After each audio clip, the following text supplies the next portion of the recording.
Ayan pakita natin muna even before we proceed. So Emotional Bernardo pins down mentor Bonoan Cabral.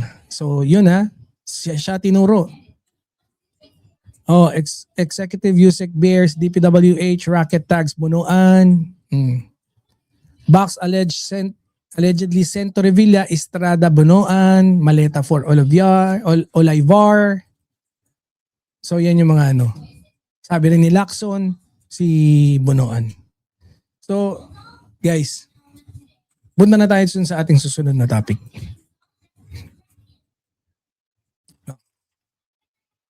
Ito, medyo matagal nang sinabi ni Senator to, Pero I think it's a good thing na sambitin natin dito.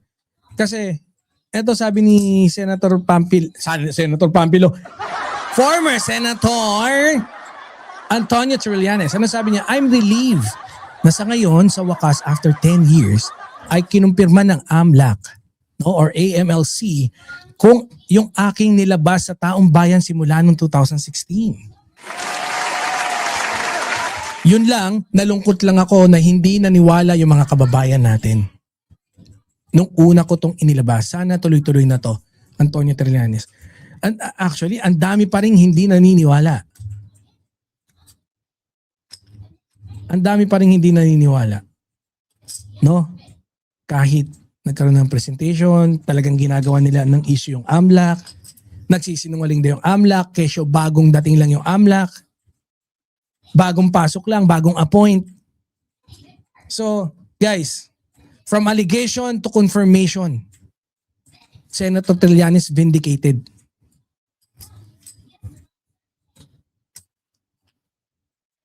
Ang tanong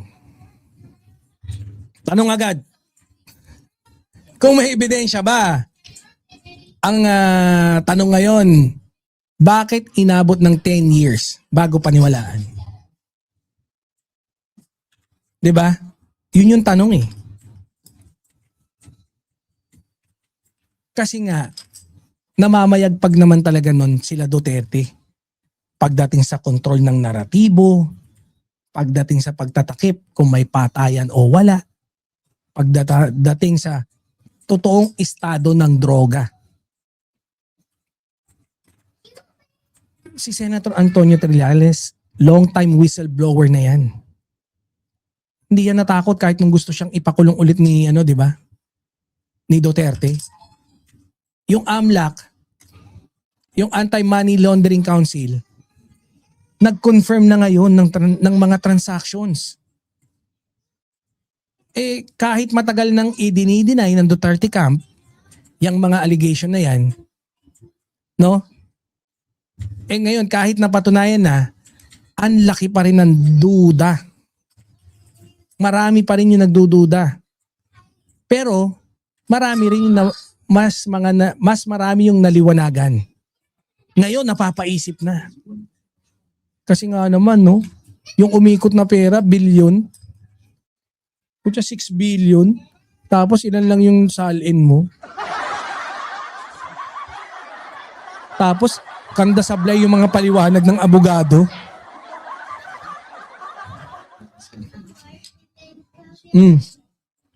Ito para sa kaalaman lang ng iba, dating gawi. Unang lumalaban, unang dinudurog. 'Di ba? Lahat ginantihan si Senator Trillanes, the likes of ipinakulong, ganun nga nangyari, Pag-iisipin mo, ipinakulong ng administrasyon ni Duterte yung mga nagtatrabahong senador, the likes of Senator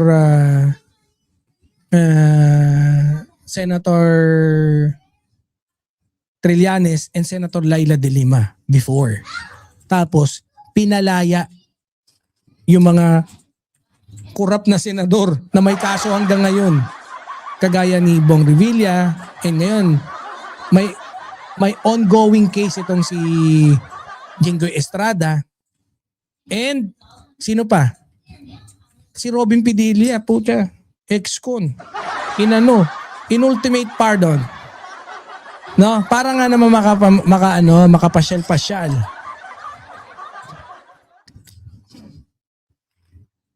Yan ang mahirap. Classic pattern sa Pilipinas. Kapag may unang naglabas ng issue, tatawagin kang sinungaling. Yan yung panahon ni Duterte. Sasabihin political lang. Sisirain lang yung credibility mo. Naninira lang yan ng kredibilidad. At yan yung dinaanan ni Senator Antonio Trillanes since noong 2016.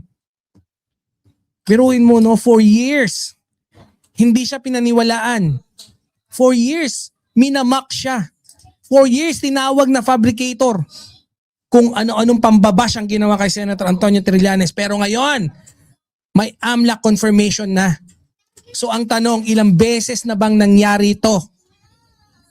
Na yung mga unang sinabi, siya pa yung unang sisirain. Siya pa yung unang sinisira.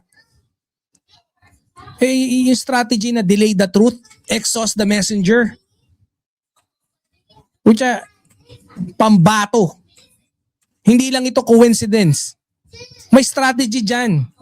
Delay plus deny plus discredit. Triple D. Yan yung Duterte. Delay plus deny plus discredit. I-delay ang validation. I-deny ang issue. I-discredit yung nagsasalita. Bakit? Para mapagod ang tao. Para mawalan ng traction yung kung ano sinasabi. Para mawala sa spotlight. Kill the messenger. Pero ang problema sa katotohanan, alam nyo, kahit gaano katagal, lumalabas pa rin. Parang utot na mabantot. Kahit takpan mo, pag binukas mo na yung takip, babaho pa rin. Mas malakas pa yung impact. Naipon, nakulob. Syempre, ang tanong, validation after damage. Ito yung masakit eh. Oo, confirmed na ngayon. Confirmed na. Pero, nasira na yung credibility niya noon. 'Di ba? Hindi siya pinaniwalaan. Na-label na siya ng kung ano-ano. Trireling, kanin, nagnakaw ng spoon. Panoorin niyo yung dati nating interview kay Senator Antonio Trillanes. I think it was 2 years ago. No? Tayo unang nag-interview kay Senator Antonio Trillanes. Pagdating sa side ng... Kasi alam naman natin, dilawan si Senator Antonio Trillanes. And we open the door para sa mga loyalista, tanggapin siya. And lahat yan, karamihan dyan na-discuss na natin doon sa interview kay Senator Antonio Trillanes. So ang tunay na tanong, ano ang halaga ng katotohanan? Kung last minute mo na lang siya pakikinggan. 'Di ba? Ilang whistleblower pa yung tahimik dahil dito. 'Di ba? Meron pa mga ayaw magsalita dahil dati manipulado pati mga naratibo. Kaya mga mandirigma, kung ikaw ang nasa posisyon ni Senator Antonio Trillanes, lalaban ka pa ba? Kahit buong sistema kalaban mo noong 2016? O tatahimik ka na lang dahil alam mong dudurugin ka muna bago ka paniwalaan? Grabe, 10 years ka nakikipagdigma para dun sa alam mong tama. Kaya yan, vindicated ka. Kaya alam nyo, minsan, hindi problema kung may nagsasabi ng totoo eh. Ang problema, kung kailan lang natin pinipiling makinig. Yun ang masakit. At ngayon yan so siyempre, may confirmation eh. Ang sunod na laban, hindi na tungkol sa totoo ba o hindi. Kundi ang ano ang gagawin natin sa katotohanang matagal nang nasa harap natin. Ayan. So, kudos kay Senator Antonio Trillanes. So, yes po, laban, sabi ni Ate Tiger, ni Ma'am Rochelle. Ayan. So, dami, nakailang topic na tayo. Pwede na siguro yun, no? Hindi. Madami pa tayong topic. Extend tayo ng mga 15 minutes. Punta na tayo sa ating susunod na tatalakayin. Ito. So one of our main topics, no? Sabi dito ito it's about dun sa mga impeachment. Hindi pala. Sa yung ganun pa rin. Follow up dun sa kanina, DPWH Secretary. No? So, guys, magandang gabi po ulit. Welcome dito sa channel ng ating kapatid na si Tolniolo. Ayan. So, ano na ba? 1 hour and 4 minutes. Okay lang yan, okay lang.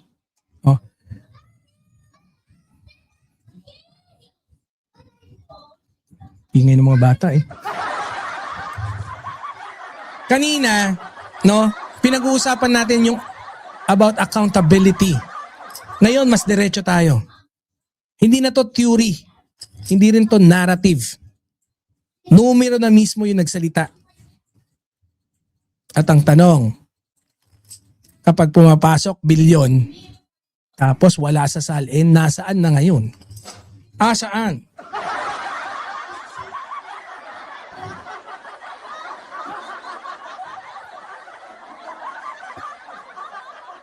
Ang hirap, ito kasi, no? Biruin mo, no? Let's start with numbers. Facts, not feelings. Pumasok, 4.4 billion. Ang lumabas, 1.5 billion. Dapat natira, 2.8 billion. Di ba? About sa salento ni Sara Duterte.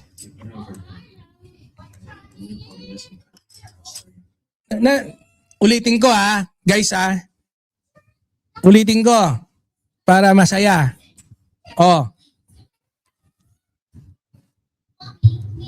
Numbers to hawak kayo sa ballpen nyo.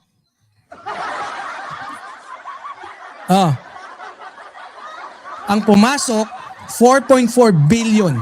Ang lumabas 1.5 billion lang. Dapat may natira na 2.8 billion. Correct? Pero ayon sa salin ni Sara Duterte, zero ang bank deposits from 2019 hanggang 2024.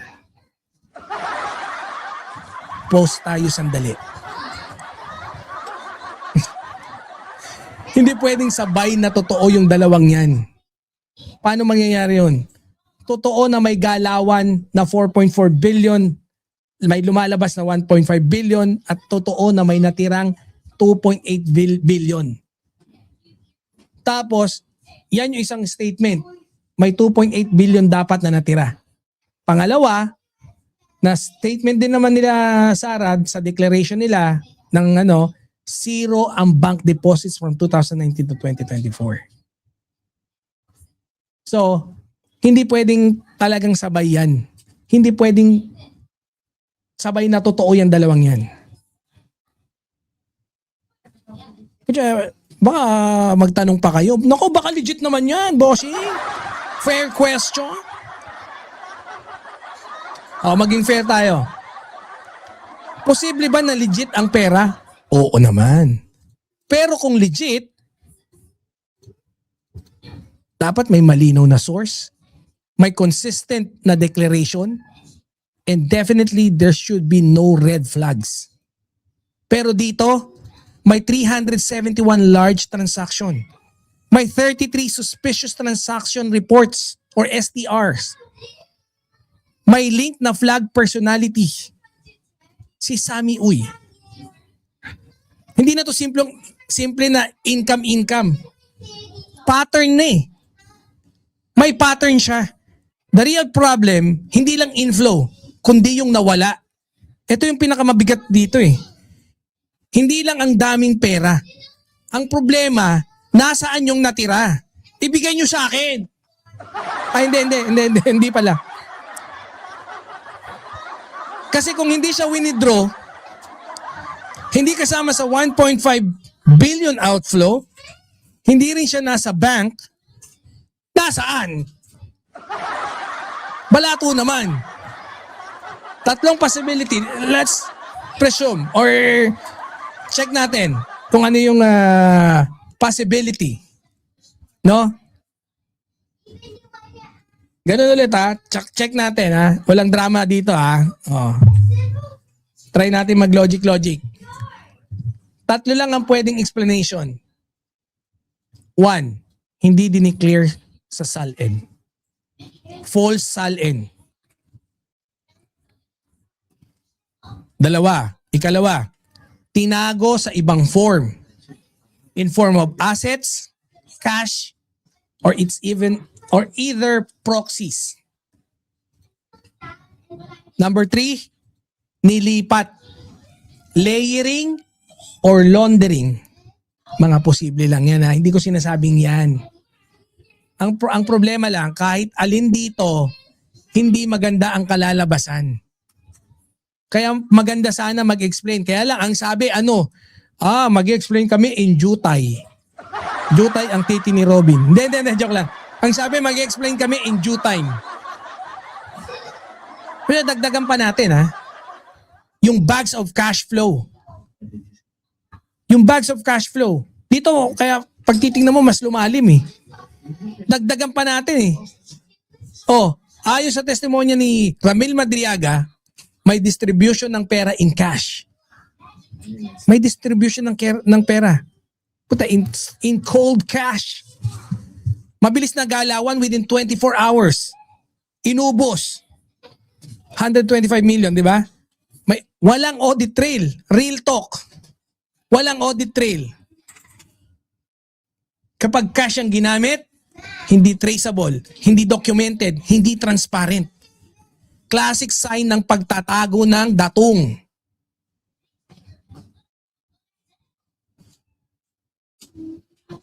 Diba? Yung SALN, hindi yan optional. Important reminder lang ang SALN, hindi yan suggestion. Ito ay legal obligation. Obligation. Kung mali ang SALN, hindi yan, oops, wait lang po, nagkamali ako eh. Sorry.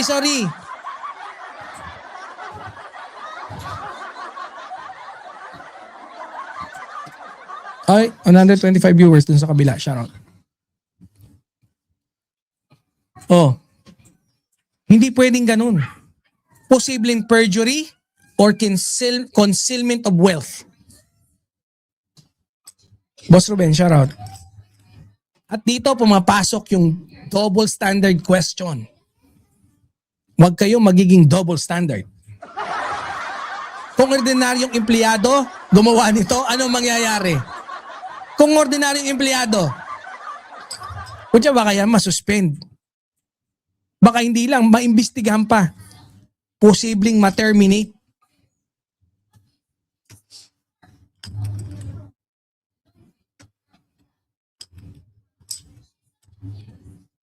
Pero pag bilyon na ang usapan, mas dapat mataas ang accountability. Bilyon eh. Diba? Bilyon yung galawan. Ito na yung big picture. Pag pinagsama-sama mo, may malaking inflow, may red flags, may questionable source, may kulang na outflow, may missing billions, may zero SALN declaration, may cash handling testimony. Hindi na to isolated issue. Pattern na yan. Pagka-pattern, sindikato ang galawan. Simple lang tanong ko sa inyo mga mandirigma. Kung ikaw may 2.8 billion, hindi mo dineclare, hindi mo piniliwanag, ano sa tingin nyo iisipin ng tao?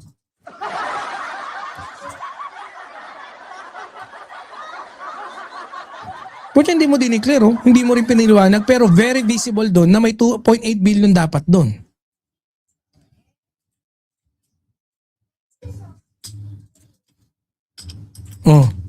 Hindi nawawala ang bilyon nang walang bakas. At kung may bakas, may trail, may pattern, may kwento. Ang problema, hindi nagtutugma yung kwento ng ina niya. Yun yung totoo. Kung wala sa salin, hindi ibig sabihin na wala. Ibig sabihin, may tinatago. May tinatago.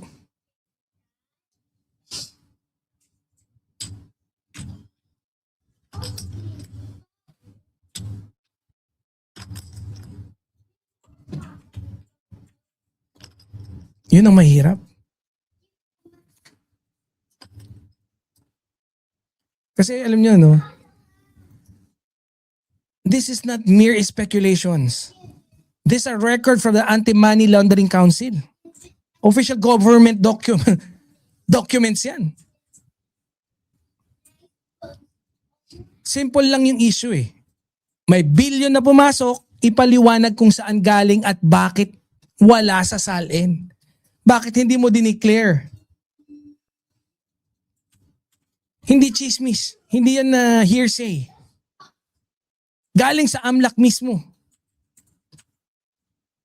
Kaya yung volume of transaction, hindi pang normal na official eh. Pang billionaire level flow. Pang billionaire level flow. Biruin yung galawan, 6 billion. So, tapos na tayo sa may pera. Sa tanong na, may pera ba? Ang tanong na ngayon, saan galing? At bakit hindi dineclare? Sino ang nagbibigay ng bilyon-bilyon? At ano ang kapalit? Ano yung bigay lang? Oh, sa'yo na to. Hi, hello, surprise. Gift ko sa'yo, bilyon. Ganun? Walang kapalit? Walang Pilipino na basta-basta na lang pinapasukan ng bilyon nang walang dahilan. Wala nga naman nilagyan ka ng pera ron para makipag-sex sa'yo. Kaya mahal naman ng pek-pek mo, bilyon. DDS, utak luga. DDS, tanga-tanga. DDS, utak luga. DDS, tanga-tanga. Sorry. Wala lang, pumasok lang.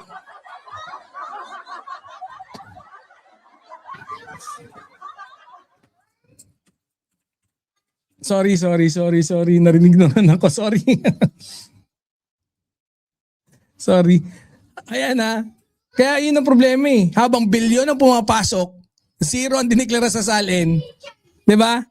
Kung ordinaryong empleyado ka, tanggal ka kagad. Kahina-hinala. Diba? Eh bakit iba yung standard kapag ka vice president? Hindi nga pinasagot eh. No? This is not just about money. This is about concealment. Hidden wealth frame. Kung walang tinatago, bakit walang diniklara? Years ang lumipas, bakit consistently zero? Ito yung business defense. Wala preempt. Kung sinabi nilang galing sa negosyo, SEC records already shows losses. Hindi ka kikita ng bilyon kung lugi ang negosyo mo.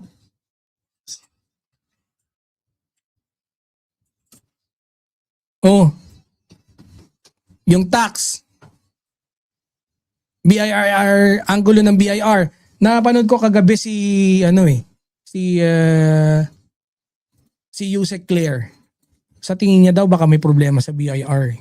Kaya gustong ipatigil. Sa tingin niya lang. Pero ako naman tingin ko parang maliit lang yun ah. Hindi, of course, Yusek Claire knows better than me. Baka may mas malaking dahilan. Yun lang naman yung akin. So, next step, BIR, Bureau of Internal Revenue Records. Kung bilyon ang kita, dapat bilyon din ang tax base. Di ba? Kutya, bilyon yung galawan eh. Bilyon yung kita eh.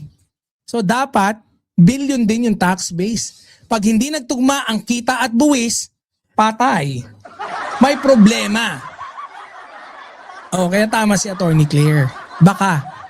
Hindi naman tama pa. May punto si Attorney Claire. Baka may problema. Dapat bilyon ng kita, bilyon din ang tax. Or kung magkano man. Dapat ganun din kalaki. So, eto gusto hindi yung this point to possible unexplained wealth. Hindi ko man gustong i-venture yung discussion dyan. Pero, ang problema kasi kung hindi mo maipaliwanag ang yaman, definitely may pananagutan ka sa batas.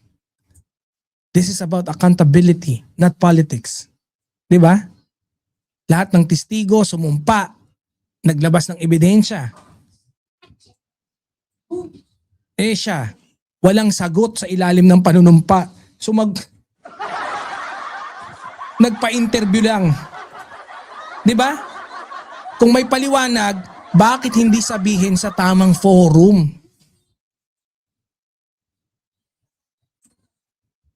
Kaya hindi pwedeng tahimik ka habang bilyon ang usapan. Ang tanong ng taong bayan, saan galing ang pera? Habang walang sagot, lalong lumalakas yung aming pagdududa. The burden is not on the Congress to guess. It's on her to explain. Hindi to maliit na halaga na pwedeng, ignore na lang natin yan. Transparency is not optional. It's a constitutional duty sa mga official na kagaya mo. Ibalik mo yung pera namin! DDS utak luga, DDS tanga-tanga, DDS utak luga, DDS tanga-tanga. No? Dapat magbalik ka sa pera namin.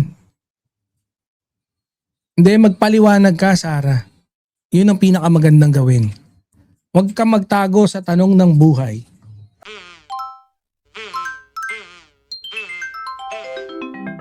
Kukulango.